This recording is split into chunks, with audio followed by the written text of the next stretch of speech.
ఏపీలో కూటమి ప్రభుత్వం ఏర్పాటయ్యాక పెన్షన్లపై జరుగుతున్న చర్చకు కలెక్టర్ల సదస్సులో సీఎం చంద్రబాబు క్లారిటీ ఇచ్చేశారు. రాష్ట్రంలో పెన్షన్లు ఎవరికి ఇవ్వాలో, ఎవరికి కోత పెట్టాలో స్పష్టం చేశారు.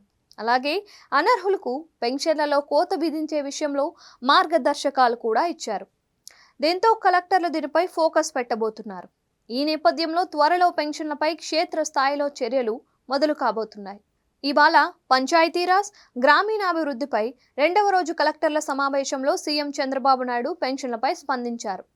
రాష్ట్రంలో వివిధ సామాజిక పెన్షన్లు అర్హులకు అందేలా, అనర్హులను తొలగించేలా కట్టుదిట్టమైన చర్యలు తీసుకోవాలని కలెక్టర్లను ఆదేశించారు.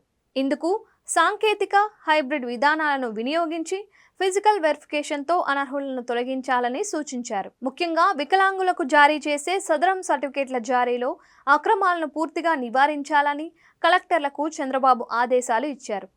సర్టిఫికేట్లు జారీ చేసే డాక్టర్లు మెడికల్ బోర్డు మార్గదర్శకాలు సక్రమంగా పాటిస్తున్నారా లేదా పరిశీలించాలి అన్నారు.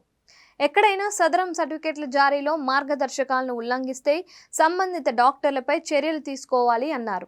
పంచాయతీరాజ్ గ్రామీణాభివృద్ధి శాఖ ముఖ్య కార్యదర్శి శశిభూషణ్ కుమార్ దీనిపై స్పందిస్తూ రాష్ట్రంలో ప్రతి నెల సుమారు 64 లక్షల సామాజిక పింఛన్లు పంపిణీ చేస్తున్నట్లు తెలిపారు.